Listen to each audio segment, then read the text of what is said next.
बड़ बुजुर्ग गांव घर के दादा साहब सबके जमे जमे झारखंडी जोहार करो, सबके प्रणाम करो, नमस्कार करो, आदाब करो। आज गोनियातों के धरती एक बात तो साबित कर दल का कि अगर इस झारखंड में क्रांति के कोई ज्वाला जल रहा, क्रांति के कोई दीप जल रहा, और अगर ऊपर घाट में भी क्रांति के ज्वाला जलावे के जरूरत पड़ता है तो ऊपर घाट और गोनियातो सबसे आगू रहता है। बात तो इन्हें साबित कर देना। लेकिन एक बात हम यहाँ से कहल चाहो कि झारखंड के सब जिला में, सब ब्लॉक में, सब पंचायत में जहाँ जहाँ भी बदलाव संकल्प सभा भले है, इतना लोग जुटल थी है, इतना लोग के जुटाना सभा करना कोई आम बात नहीं है। और उन लोगों के प्रयास के सराहना होना चाहिए, उस सबके तम से हम पीठ थपथपावे चाहिए। और जितना लोग यहाँ एलथू, पूजा जी एलथू, सानिया जी एलथू, मोती जी आए हैं, और हमारे महेंद्र प्रसाद जी आए हैं, संजय महतो आए हैं, नकुल जी आए हैं, मिथिलेश जी आए हैं, और कई साथी हैं, संतोष महतो है, निर्मल चंद महतो है, नारायण महतो है, नारायण महतो है, मुकेश महतो है, कमलेश महतो है, महेश महतो है, विनय महतो है, पप्पू कुमार है, दिनेश नायक है, प्रदीप कुमार है, उपेंद्र महतो है, अजय महतो है, गोविंद महतो है। ऐसे कई साथी हैं जिनके प्रयास से इस कार्यक्रम को सफल बनाया जा सका और इस कार्यक्रम में लोग जुटे हैं। मुझे लगता है कि इस कार्यक्रम को सफल बनाने में जिन लोगों ने भी योगदान दिया है, दिन रात मेहनत किया, एक बार उन लोगों के लिए जोरदार ताली बजाइए। ये अगर मुझे माइक मिला है ऊपर घाट की धरती पर, अगर मैं आप लोगों के सामने कुछ बोल पा रहा हूँ तो वो जो भी केसेस के योद्धाओं के कारण ये जगह मिला, ये स्थान मिला है, एक बार उनकी प्रशंसा होनी चाहिए, उनकी सराहना होनी चाहिए। लेकिन एक बहुत बड़ी बात जो मैं कहना चाहता हूँ, और एक बहुत बड़ा बात तो इनके कहल चाहो यो चाची साहब, दीदी साहब, माई साहब कि सामने जो यहाँ फोटो लगल हो टाइगर जयराम महतो के, पता नहीं सब गोटे होकर घर तो ना देख ले होगा, सब गोटे घर तो ना गेल होगा, लेकिन वो आदमी के देख कि आज ओकरा एक बीमारी हो गया है, तेलंगाना से हैदराबाद से इलाज चल रहा है, लेकिन बोकारो में वेदांता में हम इनके साथी पर, आंदोलनकारों साथी पर जब लाठी चल रहा है और जब पुलिस की लाठियां चलने लगी तो हमारे भाई घर के बिस्तर पर आराम कर रहे थे, उनको हम लोगों ने रोका कि दादा आप मत जाइए बोकारो में, आपकी तबीयत ठीक नहीं है। उन्होंने कहा कि हमारे लोग लाठी खा रहे हैं, मुझे मौत मंजूर है लेकिन मौत मंजूर नहीं है, और वो बोकारो की धरती पर गए और ये सिर्फ वेदांता से लड़े। और ये उनकी लड़ाई की ताकत है कि वेदांता जैसा कंपनी जिसके मालिक अनिल अग्रवाल लंदन में जाकर के ऐसो आराम करते हैं, उसके मालिक अग्रवाल का समूह वो घुटने टेक देता और कहता है बोलिए क्या कहना है। टाइगर जयराम महतो ने कहा कि जो मांग है वो पूरी करो, और उसके बाद 400 लोगों को रोजगार दिया उस वेदांता ने। ये जेबी केसेस की ताकत है, ये टाइगर जयराम महतो की ताकत है। और ऐसा एक उदाहरण नहीं है, चाहे वो निरसा में मजदूर का मृत्यु हुआ हो और वहां पर 8 दिनों तक एक मजदूर का शव को हम लोगों ने बर्फ और फ्रीज में रखा और कंपनी से कहा जब तक मुआवजा नहीं दोगे यहाँ से हिलेंगे नहीं, और अंत में कंपनी को मुआवजा देना पड़ा और उसके परिवार को वहां पर राहत देना पड़ा, तब वो आंदोलन समाप्त हुआ। इसके पहले भी एक बात मैं बता रहा हूँ, कोडरमा के बांझेडी में एक आंदोलन हुआ और वहां पर भी कंपनी से कहा गया कि जो मजदूरों की मांग है उसको पहले पूरी करो, उसके बाद ही ये आंदोलन समाप्त होगा।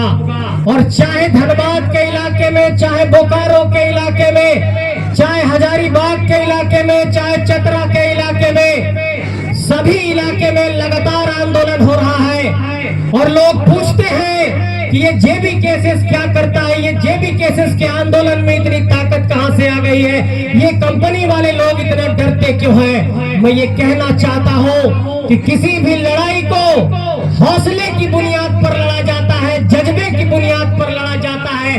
कलेजा से लड़ा जाता है, पैसे से नहीं लड़ा जाता। और जेबी केसेस के हर लड़ाके में कलेजा है और इसलिए ये लड़ाई लड़ी जा रही है। एक सवाल और लोग उठा रहे हैं कि बाबू इतना पैसा कहां से आ रहा है? जाकर के संथाल में सभा करते हो, कोल्हान में सभा करते हो, चतरा में सभा करते हो, हजारीबाग में सभा करते हो, बोकारो में सभा करते हो, डुमरी में सभा करते हो। और डुमरी तो इस बात की गवाह रही थी कि इस राज्य के राजा साहब आए थे सभा करने और 60,000 की भीड़ डुमरी में आई थी और राजा साहब 5,000 में सिमट गए थे। ये जेबी केसेस की ताकत है। लेकिन मैं ये कहना चाहता हूं कि ये ताकत आप लोगों से आया है। और चाची लोग, माँ लोग, आप लोगों से कहना चाहता हूं कि आप लोगों की एक माँ ने अपने कोख से मान टार के तोपचाची के धरती से एक ऐसे नायक को जन्म दिया जिसने 10 जनवरी 2022 को रणधीर वर्मा चौक पर ऐसे शेर की दहाड़ लगाई, ऐसे शेर की तरह से अपने पंजरे से वार किया कि पूरे झारखंड के भीतर एक आग फैल गई और झारखंड के 32,623 गांव तक ये आंदोलन पहुंच गया। उस माँ को नमन करता हूँ, उस माँ को प्रणाम करता हूँ जिसने टाइगर जयराम महतो जैसा एक सपूत पैदा किया है। लेकिन एक बात जानो, हाँ, आज तक हमारे टाइगर जयराम महतो के घर में रोजगार न है। सरकार के पेंशन से 3,000 के पेंशन से घर के रोजी रोटी चलो है। और बाबूजी नकथी स्वर्गीय कृष्णा प्रसाद महतो झारखंड आंदोलन में उनका देहांत हो गए है। और अभी 2 दिन पहले बात भले कि संजय दास गोनियातों में सभा हो, ऊपर घाट में सभा हो, जाए के तो बड़ी मन हो, लेकिन डॉक्टर कैदल कहा कि 45 दिन नहीं जाना हो पब्लिक के बीच में और मास्क पहन के रहना हो। आप सोचिए उस व्यक्ति की ताकत को, उस व्यक्ति के जज्बे को, उस व्यक्ति के हौसले को, उस व्यक्ति के संघर्ष को, जो लगातार संघर्ष करते हुए झारखंड के अलग अलग कोने में सभा कर रहे हैं, आंदोलन कर रहे हैं। और पिछले 2 सालों में ऐसा कोई दिन नहीं रहा है कि वो रात के 10 बजे कभी सोए हो, हर दिन वो सुबह 4 बजे सोए हैं। इस व्यक्ति के संघर्ष को आपको सलाम करना होगा और आपको ये मानना होगा कि झारखंड की धरती से एक हीरा निकला है। और जिस तरीके से झारखंड में कहते हैं कि धनबाद में कोयले है, डायमंड है, ब्लैक डायमंड है, काला हीरा है, ठीक उसी तरीके से टाइगर जयराम में तो हमारे एक झारखंडी हीरा है। और अगर इस हीरे को आज हम लोग नहीं संवारे, आज नहीं सजाए, आज उनको नहीं बचाए, आज उनका संरक्षण नहीं किए, तो ये झारखंड की धरती फिर से इस तरीके से कोई आंदोलन नहीं खड़ा कर पाएगी। और आज की तारीख में झारखंड के भीतर किसी नेता में इतनी कुव्वत नहीं है कि महाराष्ट्र में जहां पर मन से राजनीति करता हो, जहां पर शिवसेना राजनीति करता हो, जहां पर शिवसेना झारखंडियों को मारकर भगाता हो, उस बेलापुर की धरती में झारखंड के नौजवान ने 50,000 की भीड़ जुटाई। ये टाइगर की ताकत है, ये जयराम महतो की ताकत है। मैं पूछना चाहता हूं कि झारखंड के आंदोलन के दौरान से लेकर के झारखंड अलग होने के बाद से क्या झारखंड के नेताओं में किसी भी नेता में इतनी ताकत रही कि झारखंड के सीमा को लांग करके, क्या बगल में कहीं बंगाल में, क्या बगल में कहीं उड़ीसा में, क्या बगल में कहीं बिहार में, गया में कहीं एक छोटी सी भी सभा कर पाए? लेकिन सोचिए, अरब सागर से जुटा हुआ वो धरती, महाराष्ट्र की वो धरती, मुंबई की वो धरती, बेलापुर की धरती में आपके सपूत को सुनने के लिए अगर 50,000 की भीड़ उमड़ती है तो आपको तो लाखों के भीड़ में इनको समर्थन देना होगा और ये संकल्प लेना होगा। मेरे साथियों, मैं ये बात इसलिए कह रहा हूं कि झारखंड के भीतर गरीब घर से, किसान घर से, मजदूर घर से नेता नहीं पैदा हो रहे हैं। और ये जो सत्ता में लोग बैठे हुए हैं, जो रात में कोयला की तस्करी कराते हैं, जो अफीम की तस्करी कराते हैं, जो पशु की तस्करी कराते हैं, उनको लगता है कि राजा का बेटा ही राजा बनेगा और रानी की बेटी ही रानी बनेगी। लेकिन हम ये कहना चाहते हैं कि इस मिथक को तोड़ देंगे, इस अध्याय को तोड़ देंगे और किसान और मजदूर का बेटा भी नेता बनेगा, ये साबित करके दिखाएंगे। ये कहना चाहते हैं आप सबसे। और लोग कहते हैं कि ये बात कैसे कह रहे हो? मैं नाम नहीं लूंगा, लेकिन मैं आपको ध्यान दिलाना चाहता हूं, सबके प्रति मेरा सम्मान है भाव में। लेकिन आज डुमरी की ही सीट को देखिए, बहुत सम्मान रखता हूं जो नेता हमारे बीच नहीं रहे, आदरणीय टाइगर जगन्नाथ महतो जी। लेकिन मैं ये कहना चाहता हूं कि क्या झारखंड की राजनीति में जहां भी नजर दौड़ाते हैं तो हम लोगों को दो चीजें नजर आती है। पहली पंक्ति पर ध्यान दिलाना चाहता हूं कि सामने धनबाद के सीट पर देखिए लोकसभा के सांसद हमारी माटी से नहीं है, वहीं पर बगल में झरिया की विधायक हमारी माटी से नहीं है, बगल में हजारीबाग है वहां के सांसद हमारी माटी से नहीं है, बगल में चतरा है वहां के सांसद हमारे माटी से नहीं है, बगल में पलामू है वहां के सांसद हमारे माटी से नहीं है, बगल में रांची है वहां के सांसद हमारे माटी से नहीं है। आप जाइए संथाल की धरती पर, गोड्डा की धरती पर, वहां की भी सांसद हमारे माटी से नहीं है। इसका मतलब कि झारखंड के 14 लोकसभा सीटों पर, 81 विधानसभा सीटों पर 100% झारखंडी माटी का नेता नहीं है। और आपके माटी का नेता नहीं होगा तो क्या लगता है कि कोई बोरो प्लेयर आकर के आपके बारे में सोचेगा? इसलिए इस पहलू पर आपको सोचना होगा मेरे साथियों। दूसरी बात जो मैं ध्यान दिलाना चाहता हूं कि अगर आप देखिए बेरमो के सीट पर तो वहां पर जो विधायक है वो इसलिए विधायक है कि उनके पिताजी नेता थे। हजारीबाग के सांसद इसलिए सांसद है कि उनके पिताजी सांसद थे। आप देखिए अलग अलग सीटों पर जाकर के, चाहे आप देखिए झरिया के सीट पर ही वो विधायक इसलिए है कि उसका परिवार राजनीतिक परिवार है। आप देखिए बरकट्टा के सीट पर वो विधायक इसलिए है कि उनके पिताजी विधायक रहे। आप झारखंड के और सीटों पर नजर दौड़ाइए, गोड्डा के सीट पर भी नजर दौड़ाइए, वो विधायक इसलिए है कि उनके पिताजी विधायक हैं। आप झारखंड के अलग अलग इलाकों में जाएंगे, चाहे माननीय मुख्यमंत्री महोदय को भी देखिए, वो इसलिए मुख्यमंत्री है कि आदरणीय दिसोम गुरु ने संघर्ष किया तो उसका फल उनको मिला। मैं ये कहना चाहता हूं कि झारखंड में जो राजनीतिक परिवारवाद और वंशवाद है उससे अलग होकर के नए नेतृत्वकर्ताओं को निकालना होगा, नए नौजवानों को निकालना होगा और ऐसे ऐसे नौजवानों को निकालना होगा जिस तरीके से मानटाड़ की धरती से निकले वैसे ही ऊपर घाट की धरती से भी आपको अपने माटी का नेता निकालना होगा, तभी झारखंड का हक और अधिकार बचेगा मेरे साथियों।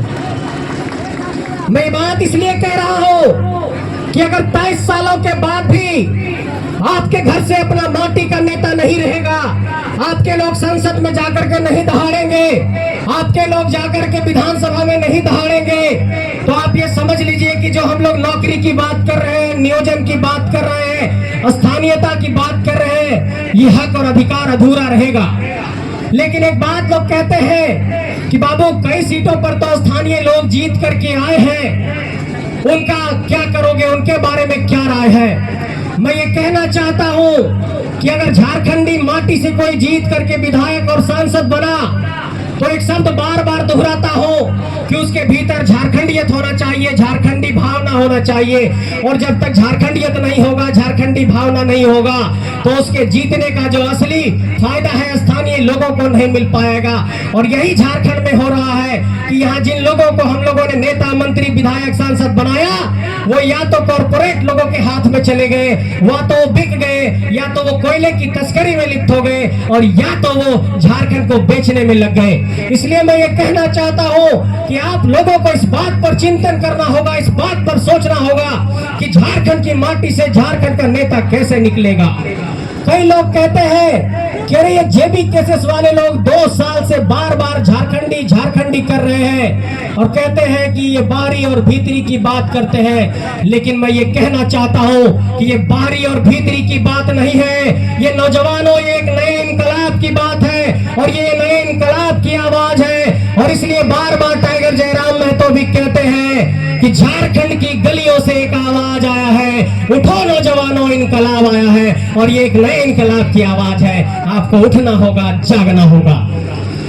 मेरे साथियों, झारखंड के तमाम लोगों, आप लोगों को जहन में एक बात ये बिठा लेना होगा कि ये झारखंड ही नहीं बल्कि पूरे देश में राजनीतिक तौर पर, सामाजिक तौर पर एक ऐसी क्रांति है, एक ऐसा आंदोलन है जो बिना किसी के कॉर्पोरेट सहयोग के हो रहा है, बिना किसी पूंजीपतियों के सहयोग के हो रहा है। इस देश में जितना भी आंदोलन हुआ, इस बात को मान करके चलिए कि उसमें किसी न किसी बड़े समूहों का हाथ रहा है, किसी का लाभ रहा, किसी का हानि रहा। लेकिन ये झारखंड के आंदोलन की ताकत है कि ये झारखंड के आंदोलन को झारखंड के एक एक गांव घर के लोगों ने खड़ा किया है। और कई लोग ये पूछते हैं कि बाबू ये सभा कराने का पैसा कहां से लाते हो तुम लोग। मैं ये पूछना चाहता हूं आप लोगों से कि क्या इस सभा में आप लोगों ने मदद नहीं किया है? मदद किया है ना? इस सभा कैसे सफल हो रही है? आप लोगों के मदद से सफल हो रही है। एक बात लोग कहते हैं कि जरा भीड़ में कभी पूछ करके दिखाइए कि क्या पैसे से भीड़ लाते हैं।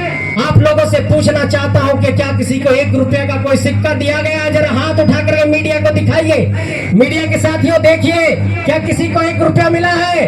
हाथ उठा करके बोलिए नहीं मिला है। ये देखिए मीडिया के साथियों, ये सबूत है साफ तौर पर कि ये आंदोलन झारखंड के जन जन लोगों ने खड़ा किया, एक एक व्यक्ति ने खड़ा किया है। और ये बात आप लोगों के जेहन में देना चाहता हूं कि जब कोई ये बात कहे कि तुम लोग झारखंडियत की बात करते हो, झारखंड में स्थानीय नीति की बात करते हो, तो उनसे ये कहना कि अगर बंगाल में बंगाली माय माटो मानिस की बात करते हैं, अगर बिहार में बिहारी अपने हक की बात करते हैं, अगर पंजाब में पंजाबी अपने हक की बात करते हैं, तो झारखंड में झारखंडी अपने हक की बात करेगा तो आपको कोई दिक्कत नहीं होना चाहिए। और ये बात आपको मान करके चलना होगा कि अगर बिहार बिहारियों का है, महाराष्ट्र मराठियों का है, बंगाल बंगालियों का है, पंजाब पंजाबियों का है, तो ये झारखंड झारखंडियों का है। मेरे साथियों, ये झारखंड पर पहला हक झारखंडियों का है। अब एक बात लोग कहते हैं कि बार बार तुम लोग जमीन की बात उठाते हो, विस्थापन की बात उठाते हो, पुनर्वास की बात उठाते हो। ये बात तुम लोग कैसे जनता को हक दिलाओगे? इतने कंपनियों ने यहाँ पर लूट मचा रखा है, क्या तुम लोगों के पास प्लान है? हम लोगों ने कहा कि अगर हम लोगों ने कुछ नहीं किया है तो हम लोगों से सिरे से खारिज कर दीजिएगा, लेकिन पिछले 2 सालों के आंदोलन के पन्ने को पलट करके देख लीजिए किन किन लोगों को अधिकार इस जेबी केसेस ने दिलाया है। जहां पर नेता और मंत्री भी पहुंच करके अधिकार नहीं दिला पाए, वहां पर जेबी केसेस ने अधिकार दिलाया और जेबी केसेस ने इस आंदोलन को एक आग दी।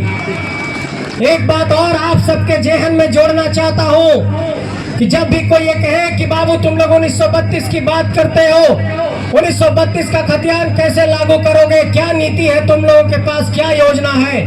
हम लोगों ने बार बार ये कहा कि 1932 का खतियान एक आधार होगा और 1932 के पूर्व के सर्वे हो, चाहे 1932 के पश्चात के सर्वे हो, चाहे 1954 का सर्वे हो, चाहे 1964 का सर्वे हो, और चाहे जिला आधारित अंतिम सर्वे हो, सबको आधार बना करके झारखंड में झारखंडियत की परिभाषा तय करेंगे, स्थानीय नीति की परिभाषा को तय करेंगे और इस आधार पर झारखंड की स्थानीय नीति बनेगी। इसका मतलब कि झारखंड की स्थानीय नीति, झारखंड की नियोजन नीति और झारखंड की नौकरी में झारखंड के लोगों को प्राथमिकता, ये 3 लड़ाई हमारी प्रमुख तौर पर है। लेकिन एक और बड़ी लड़ाई हम लोग छेड़ने जा रहे हैं, जो आप लोगों के जेहन में देना चाहता हूं कि 2024 में 2 बड़े चुनाव होंगे झारखंड के भीतर, और बलियापुर के अधिवेशन में इस बात का ऐलान कर दिया गया कि झारखंड की धरती में एक नया राजनीतिक उदय होगा और चुनावी राजनीति में आकर जेबी केसेस ताल ठोकेगा। क्या इस ताल ठोकने की लड़ाई में आपका साथ मिलेगा? हाथ उठाकर जानना चाहता हूं, क्या जेबी केसेस को साथ मिलने वाला है? साथ देंगे आप सब? इस लड़ाई में साथ मिलेगा, इस संघर्ष में साथ मिलेगा? मेरे साथियों, 2024 की लड़ाई एक बहुत बड़ी लड़ाई होने जा रही है। एक तरफ कोयला माफिया होंगे, एक तरफ लोहा माफिया होंगे, एक तरफ लुटेरे होंगे, एक तरफ IAS IPS की फौज होगी और एक तरफ ऊपर घाट जैसे किसान मजदूरों की फौज होगी, झारखंडियों की फौज होगी। ये लड़ाई होने जा रही है और इस लड़ाई को सबको मिलकर के जीतना होगा, नहीं तो ये झारखंड फिर से ऐसे लोगों के हाथों में चला जाएगा जो झारखंड को लगातार बर्बाद कर रहे हैं। और एक बहुत बड़ी बात आप लोगों को समझा देना चाहता हूं कि यहाँ पर अगर साइकिल से कोई हमारे गांव घर के लोग थोड़ा सा कोयला बेचते हैं तो उन पर केस मुकदमा कर दिया जाता है, लेकिन इन लोगों को, नौकरशाहों को, IAS IPS को, यहाँ के नेताओं को शर्म नहीं आता कि धनबाद की धरती से कोयला निकलता है, बनारस की धरती तक जाता है और रास्ते में जितने थाने पड़ते हैं उसके थाना के प्रभारी को, DSP को, SP को, DC को और जिला के खनन पदाधिकारी को पैसा पहुंचता है कि नहीं? खुलेआम ये बात कहना चाहता हूं। और इन लोगों को ये सबक सिखाना होगा और इन लोगों को ये बताना होगा कि अगर झारखंड में बालू निकलेगा तो उसका अधिकार झारखंडियों को मिलना चाहिए, अगर पत्थर निकल रहा है तो उसका लीज झारखंडियों को मिलना चाहिए, अगर कोई टेंडर निकल रहा है तो उसका अधिकार झारखंडियों को मिलना चाहिए, अगर कोयले का ही व्यापार है तो उसमें झारखंडियों का अधिकार मिलना चाहिए, अगर अबरक का ही कारोबार है तो उसमें झारखंडियों का अधिकार मिलना चाहिए। और ये बात हम लोग सब भी हमेशा कहते रहे हैं कि लोकसभा ना विधानसभा, सबसे बड़ा ग्राम सभा, तो ग्राम सभा की भी ताकत को समझना होगा और गांव में सरकार की ताकत को लेकर के आना होगा। और जब तक गांव के भीतर सरकार की शक्ति नहीं आएगी, जब तक गांव के भीतर सत्ता नहीं आएगी, तब तक ये झारखंडियों का कल्याण नहीं हो सकता है।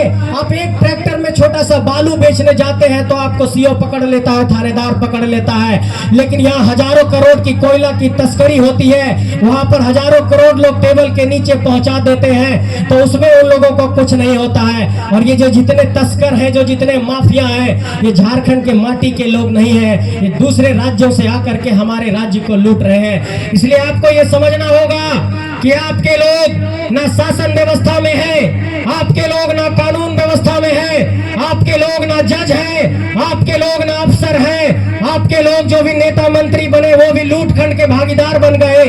ऐसे में आपके समक्ष एक ही रास्ता बचता है कि अपने माटी से नेता बनाओ, अपने माटी से ऐसा नेता बनाओ जिसे कान खींच कर कह सको कि ये काम करो, नहीं तो तुम्हें भी बेदखल कर देंगे। ऐसा नेता आपको अपने माटी से बनाना होगा।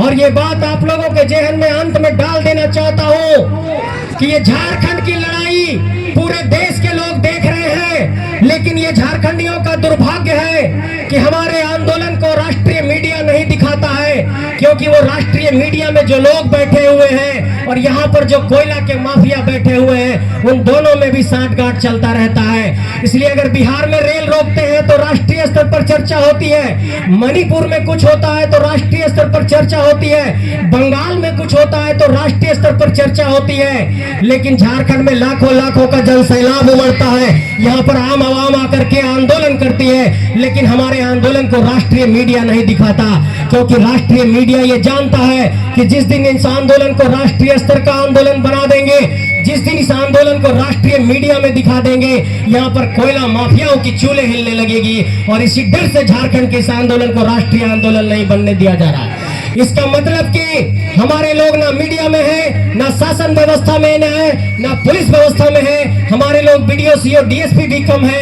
हमारे लोग डीसीएसपी भी कम है। इसलिए मैं कहना चाहता हूं कि एक ही रास्ता बचता है लड़ाई का, संघर्ष का, लड़ने का। और अगर इस लड़ाई के जज्बे को हम लोग अगर कायम नहीं रखते हैं, अगर लड़ना छोड़ देते हैं, तो इस झारखंड के भीतर ये लड़ाई पूरी तरीके से कमजोर पड़ जाएगी। और तमाम लोगों पर एफआईआर किया गया, टाइगर जयराम महतो जी पर लगातार एफआईआर किए गए, मोती जी पर लगातार एफआईआर किया गया, हमारे ऊपर लगातार एफआईआर किया गया, तमाम साथियों पर लगातार एफआईआर किया गया, लेकिन हम लोगों ने ये कह दिया है कि ये हौसले की लड़ाई है, जज्बे की लड़ाई है, ये संघर्ष के बुनियाद पर ये लड़ाई लड़ रहे हैं। और पुलिस के एफआईआर से, 144 के धारा लगाने से, 353 की धारा लगाने से, केस मुकदमा करने से ये आंदोलन नहीं रुकेगा, ये आंदोलन आगे बढ़ता रहेगा। ये हम लोगों ने चुनौती पेश कर दिया है। और अगर तमाम थाना के यहाँ पर पदाधिकारी होंगे, थाना के पदाधिकारी आप लोगों को ये संदेश देना चाहता हूँ कि अगर आज आप पुलिस बने हैं, दारोगा बने हैं और अगर झारखंडी माटी से हैं, तो आने वाले भविष्य में आपके बेटा को भी अगर दारोगा बनाने के सपना है, अपने बेटा को दारोगा बनाना चाहते हैं, तो अंदर अंदर से इस लड़ाई को साथ देना होगा।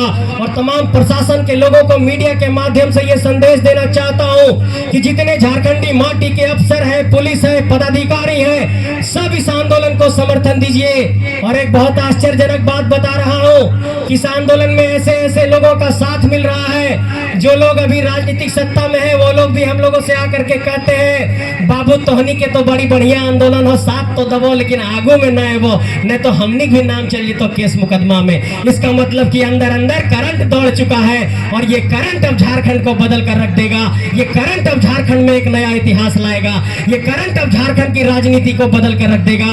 और तमाम नेताओं को ये संदेश देना चाहता हूँ और ये चुनौती पेश करना चाहता हूँ कि आप लोग भी कोई सभा करिए, हम लोग भी कोई सभा करते हैं और झारखंडी माटी के लोगों को आह्वान करते हैं कि आइए झारखंड की माटी को बचाने की एक लड़ाई लड़ते हैं। देखते हैं कौन लोग सामने आता है।